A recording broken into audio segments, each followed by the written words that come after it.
Welcome to Political Sin. In this video, I just want to talk about, it's been a month since the elections. Since November 3rd was the election day.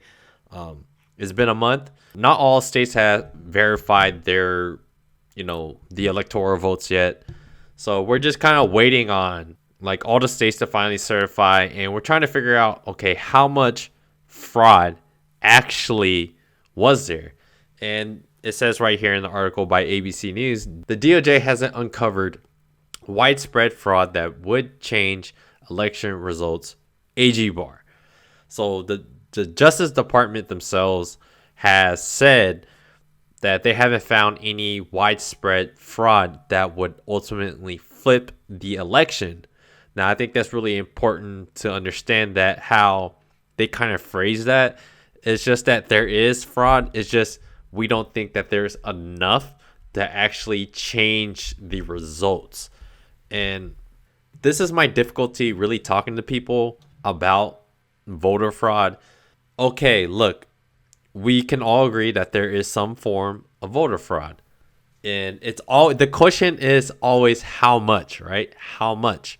So the Trump and his legal team is said that, hey, look, we haven't seen the Justice Department actually do any investigation, because this whole side of Trump and his legal team is really saying, hey, look, there's a lot of fraud, there's a lot of irregularities. If you follow any right-wing news and any right-wing people on Twitter or whatever, they've been nonstop talking about fraud. And I think some of this stuff, maybe a lot of this stuff is exaggerated. Maybe trying to cover every single little detail, trying to find every little conspiracy here and there. I'm not a person that's opposed to conspiracy. I don't like it how people put a negative connotation on conspiracy, because there's a lot of funky and janky things that's going on that's like, that's very questionable, right? And I completely understand that.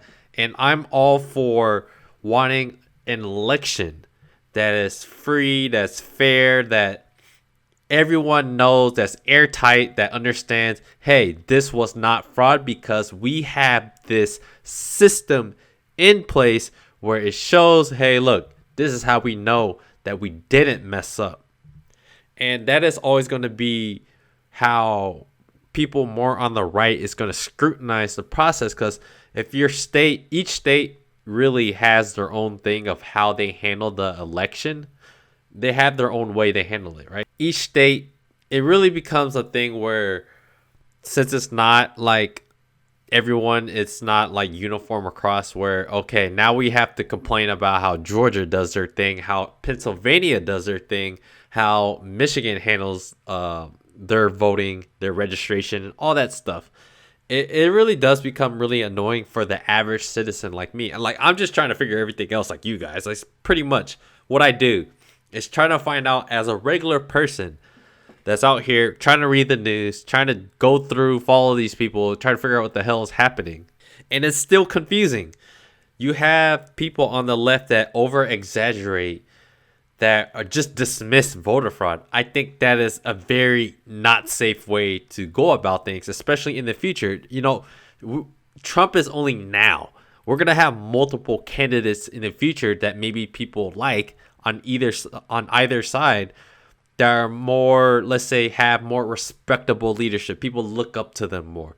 This is not just get that Trump out. This is our election process. This is the Constitution. This is like our way of living that's people are messing with right now. The people on the right need to stop sharing things that maybe are over exaggerated, that are not unsubstantiated. It's fine to cover things that maybe the lawyers are looking after, maybe Rudy Giuliani, whatever hell he's saying, that he's testifying under, having people with affidavits or whatever, they're saying what the hell, whatever they're saying. Like, I'm figuring these things out too right now, just as much as you guys. I guess the insight that I'm trying to tell you is, these things should be normal in terms of just investigation and just making sure everything is okay. But what they're doing is just kind of polarizing everything, trying to get people to hate each other, what's the worst thing that's happening is I think Biden has like over 80 million votes. I think that's like the highest ever by like millions. Like that's almost seems like that is definitely irregularity, right? Whatever you guys think, I know that it is the pandemic. There's more mail-in ballot voting. We're in a pandemic. This whole year is irregular in itself. But the fact that it is irregular, that Biden has the most votes ever, that Trump has more votes than everyone else too, it makes you really think, okay, there are plausible explanations from the average Joe that can make sense of this. But at the same time, these irregularities and all these like little things with the Dominion software, all this stuff about the servers, all the stuff we're trying to figure out is very confusing. We should figure it out and take our time, because we can't rush something once things pop up that shows maybe there was a little bit of fraud that maybe would have flipped the state.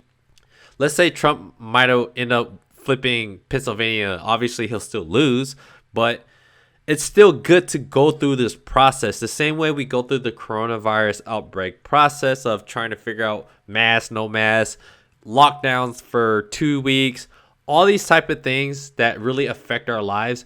The election, dude, the government, all these things are very important, and it sets precedents. It sets precedents in the minds of our youths. It sets these ideas and how we conduct life. Not only for our country, there might be people that understand how the system works and they understand all the things that are happening behind the scenes.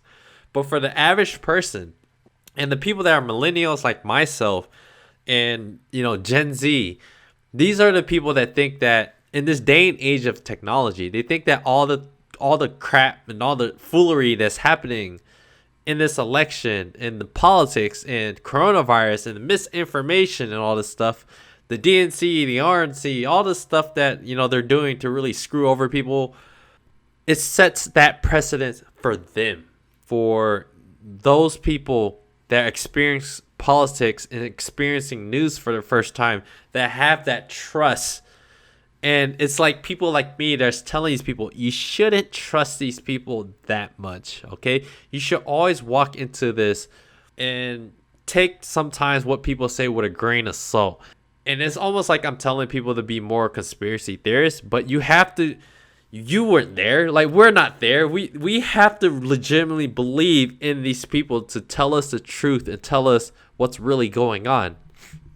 And it's up to us. We really have to look at what they're saying on the right and what they're saying on the left. And it's always somewhere in between. And it might be more leaning to the left, more leaning to the right. That's what we have to do as citizens. That's what we really need to teach our own people, to really understand, hey, look, this is what they're saying, but, it could be, something's fishy, something's always fishy, something's always doesn't add up. And that's how I believe that people in the future should really take a look at things.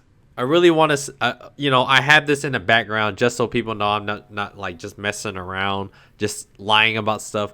But, AG Barr said there isn't any widespread fraud that would flip the election in the favor of Trump. So Trump's team said, look, we don't really have much evidence that the Justice Department has really looked at anything that we're looking at. And that's important too, because I believe when this is all said and done, we're going to find some kind of things like the Dominion votes, the Dominion software, whatever, in Michigan County, where it flipped 5,000 votes to one candidate when it should have, those 5,000 votes should have went to other person through software glitches or whatever. That just sounds fishy as hell to me, and it should sound fishy as hell to you. But all we can do is just believe what they tell us and just look at it and just be like, hey, I can only do what I do. I can only go on with my life. What I want the average person to understand is, hey, look, Trump, no matter how much you dislike Trump, you have to still respect the election process, the court, the Supreme Court. We should respect our process and believe in that. And believing through our process, we'll find out as much as we can about how much fraud there actually was and how much there isn't. And at the end of the day, I do believe he already started the transitioning, right, process to Biden's. I just hope that if Biden is, when it's all said and done, Biden does win, that people are still on their heels and really taking our process seriously, because just because you sent Trump out and installed a candidate and you like, you like a little bit more, but you still kind of hate him.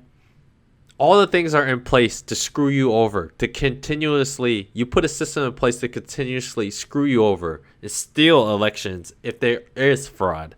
So I know I'm rambling a lot. I'm going to stop it right there. But people wanted the Justice Department to investigate these frauds. They said there isn't enough to flip the election. So basically move on. Let's just see what the courts say, have their final say. If you guys want to know when they're going to certify the election. So basically California on December 11th, they're the last state to certify the election. And then the candidates get to challenge these states in their certification of the election. And then after that process, we'll have on January 6th, Congress will convene and they're going to declare which candidate took the most electoral votes and who is officially the next president. So we won't know until January 6th officially who the next president is. And I think that's what people need to understand on the left and the right, and all these like crazy people. These are the official results will be January 6th, essentially around that time. Or if you take when California is certified, that is the last of it. That's who you know who's most likely the president is. So appreciate you guys watching. Like, comment, subscribe. What the hell do you guys think about this election, all the fraud that may or may not be happening? How do you think the media is handling it? How do you think the average normie friend person that's in your life is handling this right now? Do you think they're like thinking that Trump is, trying to steal the election? What do you guys think? Please let me know in the comments below, and I'll see you guys on the next one.